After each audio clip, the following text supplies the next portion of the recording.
과연 오버랜딩을 하는데 적합한 차량이 과연 뭘까? 제가 만약 한 5년 전에도 매우 고심을 했던 주제 중에 이제 하나입니다. 그래서 여러분들에게 어떤 것들을 좀 구입하기 전에, 준비하기 전에 생각을 좀 해봐야 될까 싶어가지고 오늘 한번 다시 또 오버랜드에 대해서 한번 얘기를 드리려고 합니다. 오늘의 주제는 차량을 어떤 거를 선정할까, 뭐 이런 걸 한번 제가 제목으로 뽑아봤습니다. 제일 먼저 차량을 고려를 해야 될 때 당연히 이 여행 루트를 먼저 생각을 해봐야 됩니다. 만약에 여러분이 그 길이 험난한 몽고라든지 사이베리아 쪽으로 간다든지 아니면 북극권을 해서 한번 가신다든지 또는 뭐 안데스 산맥 쪽을 한번 가보신다든지 할 것 같으면은 차량의 형태가 좀 달라야 되겠죠. 그리고 교통시설이 좀 뭐 유럽이나 북미주, 뭐 미국, 카나다 같은 데는 솔직히 말해서 승용차에다가 받고 다녀도 충분할 거라고 생각이 듭니다.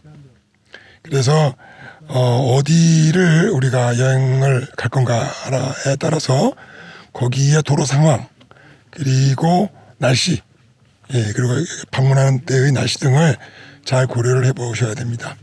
실질적으로 이제 지금 얘기는 뭐 한 6개월 정도 짧은 기간에 오버랜딩을 얘기를 말씀을 드리는 거고요.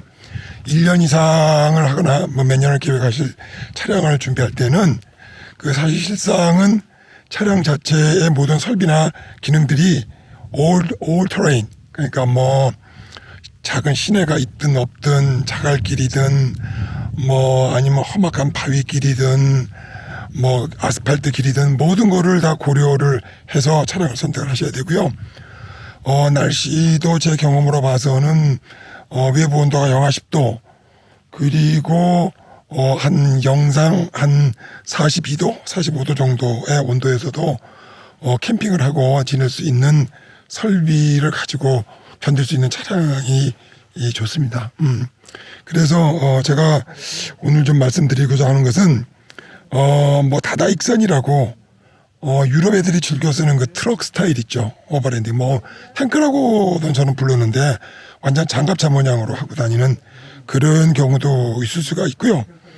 그 다음으로 이제 미국에서들 많이 이제 쓰고 있는 거는 커머셜 밴을 개조를 해가지고 하고 있는 이제 그런 캠핑카죠. 그러니까 미국 애들은 앉아 있는 것보다 이렇게 서 있는 거를 좋아하고 또 서 있는 생활을 하다 보니까 그런 쪽에 차량이 맞는 그 커머셜 밴들을 많이 합니다. 뭐 램에서 나온 거라든지 다주 램이라든지 뭐 벤츠 스프린터 밴이라든지 이런 것들이 이제 주로 인기고요.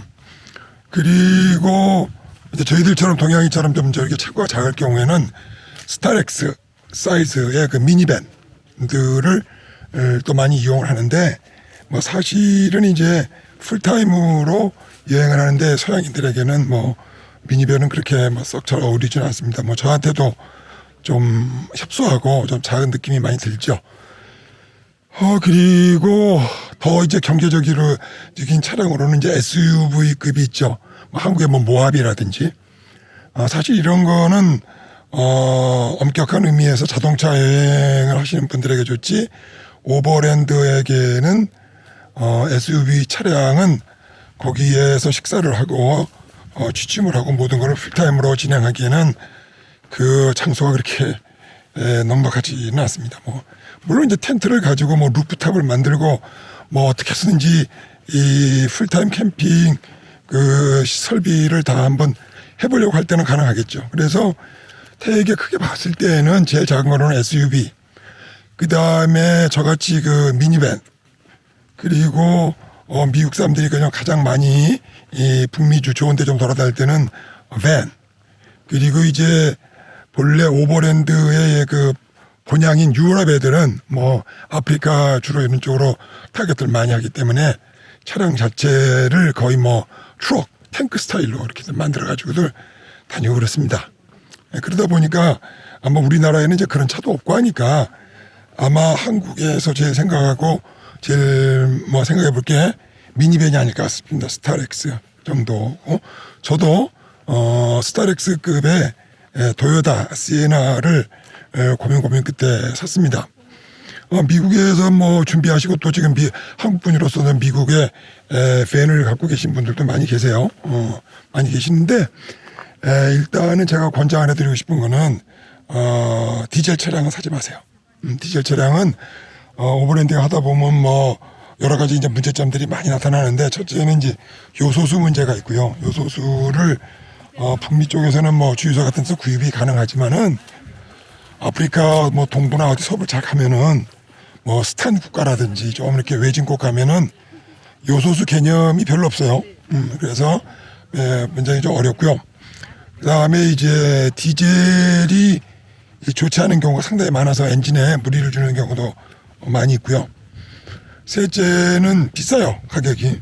보통 일반 레귤러 가스에 비해서 한 10% 정도 지금 비쌉니다. 그리고 가장 큰 문제는 2017년도부터인가요? 전 세계적으로 아마 자동차가 디젤 차량을 더 이상 만들지를 않겠죠. 전부 전기 쪽으로 트럭 같은 부분도 전부 전기 쪽으로 이제 이전을 하기 때문에 디젤 차량은 뭐 가급적 지금 하신 분들한테는 워낙 뭐 추천하지 않습니다. 뭐 모하비 같은 경우도 아마 디젤이 있나요? 잘 모르겠는데 하여튼 한국에서 디젤로 움직이는 차를 가지고서 개조하시는 거는 좀 별로 추천을 드리지 않습니다.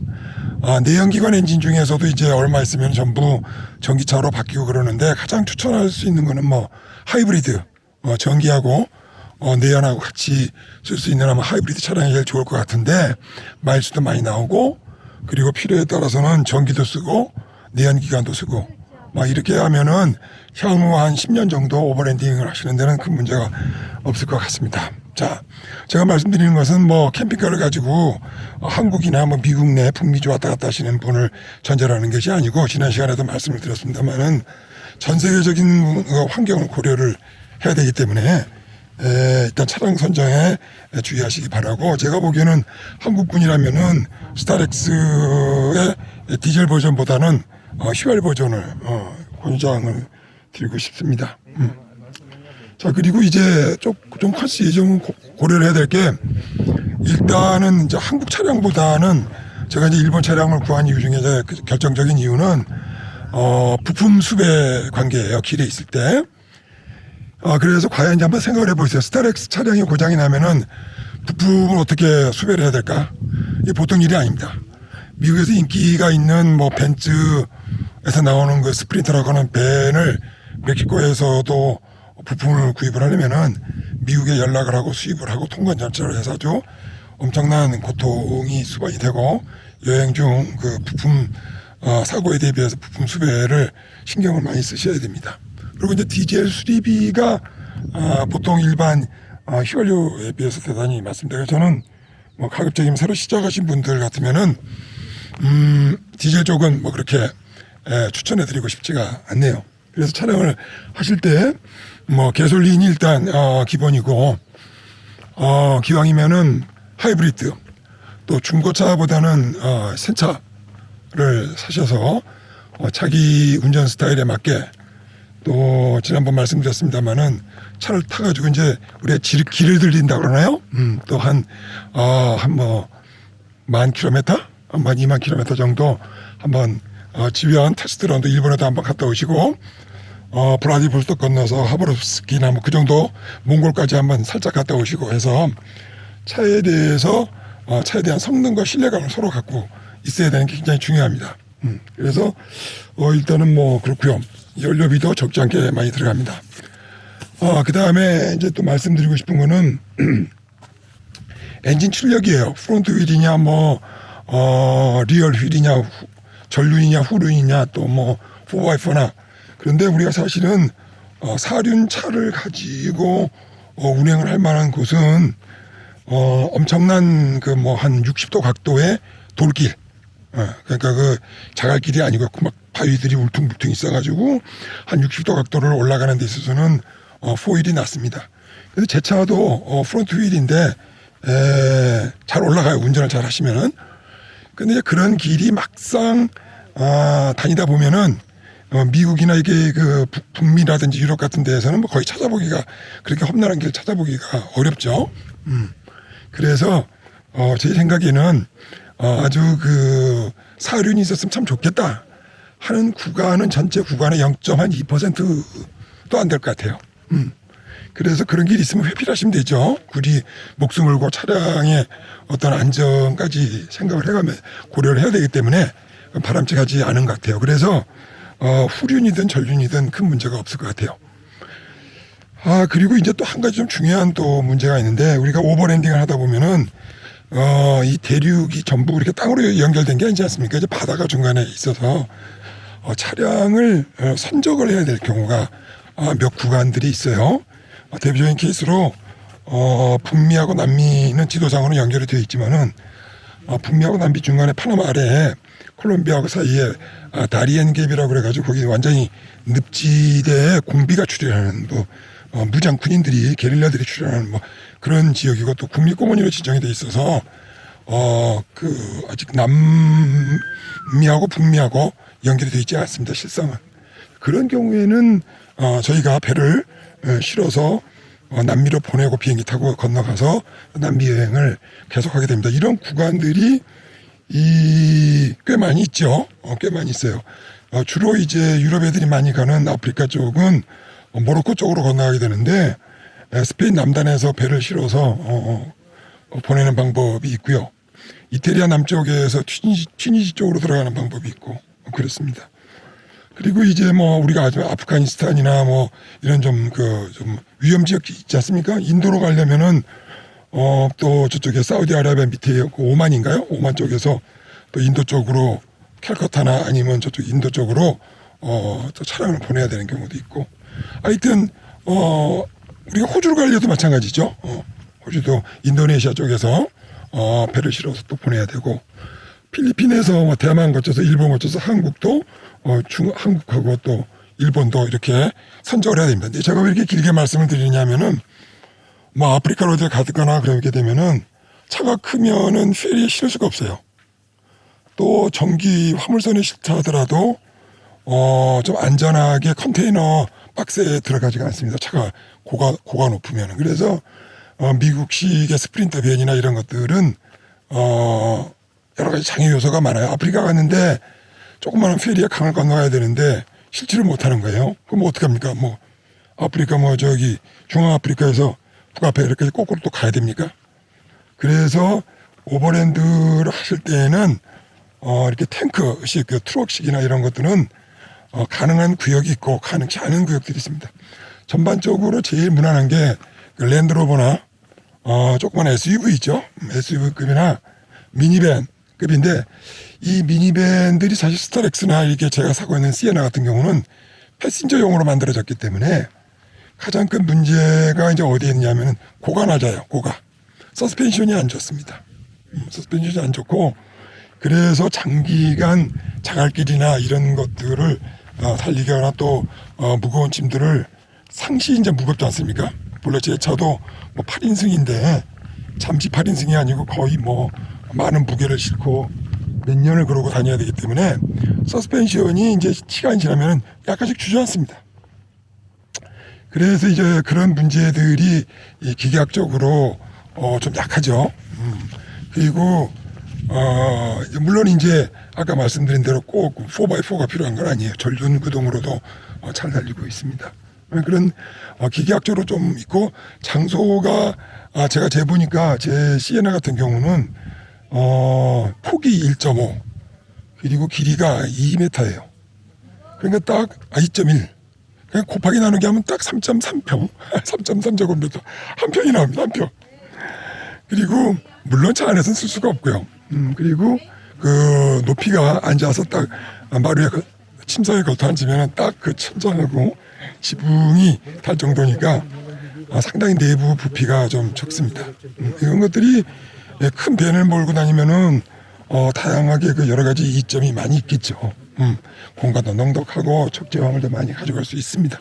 하지만 이게 이제 가스비를 갖고서 우리가 비교를 해볼 때 보면은 한 10년 놓고 보게 되면은 한 2만 불, 2천 불 정도, 2천만 원 정도 가스비 차이가 납니다. 물론 운행 거리나 이런 거에 따라 가스비가 따라다니지만 제가 계산을 해보니까 한 10년 정도 되게 되면 한 2만 달러 정도의 차이가 나니까 중고 차량 하나 값이 차이가 날 정도로 가스비나 메인티넌스비가 상당합니다.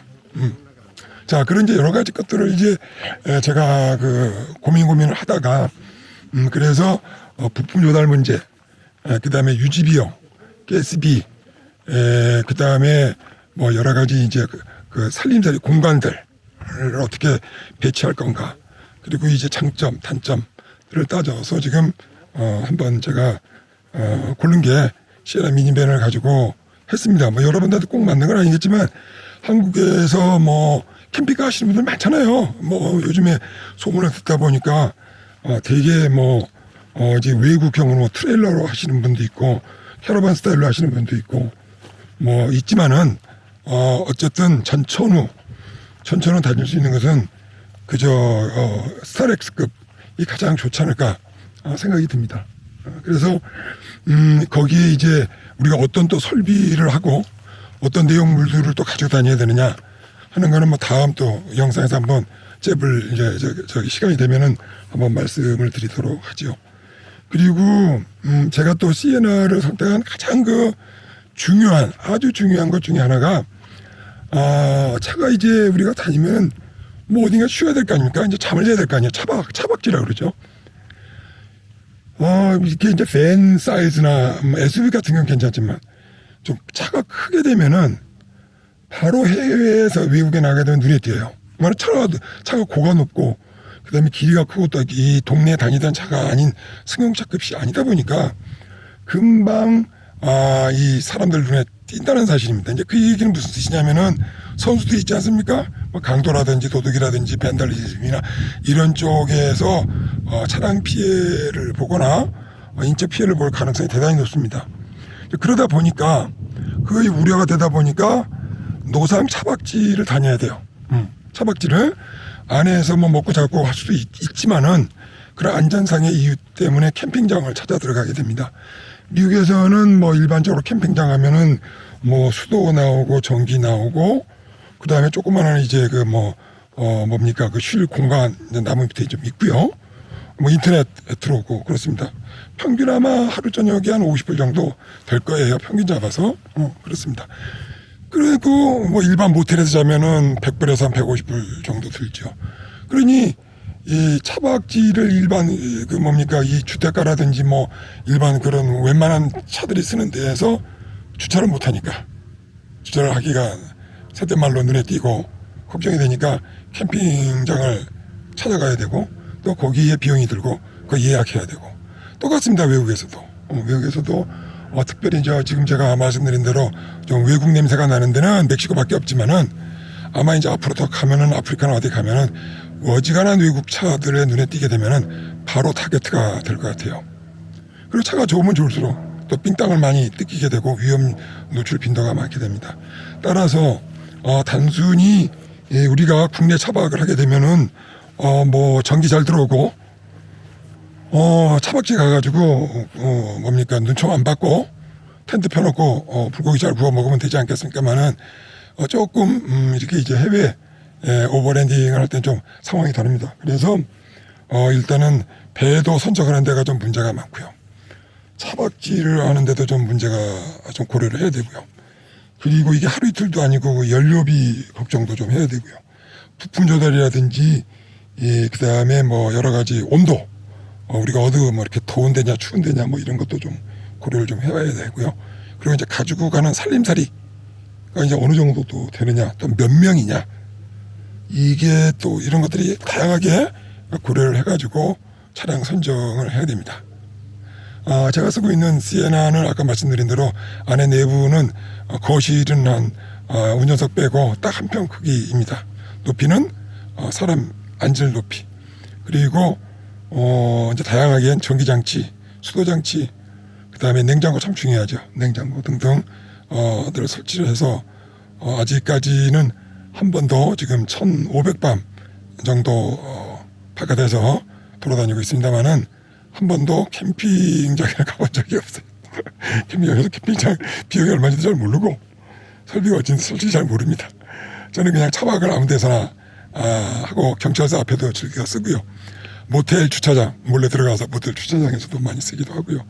그렇습니다. 뭐 여기서는 뭐 도서관 앞이라든지 멕시코에서는 뭐 아무 골목이나 길거리들 조금 시내보다는 약간 시내 바깥에 동네 바깥에 쪽에 들어가는 시간도 약간 해질 때 들어가서 이제 해 뜨고 나면은 뭐 문제가 없어요. 이제 해지기 전에 동네 사람들 눈에 잘 안 띄는데 뭐 등등 이런 데 잘 찾아가서 늘 지금까지 1,500번은 조금 넘게 잘 지내고 있습니다. 어쨌든 자 여러분들 해외 오버랜딩을 꿈꾸시는 분들 특별히 이 차량 선정에 다양한 각도로 한번 고민해 보시라고 제가 오늘 주제를 던졌습니다.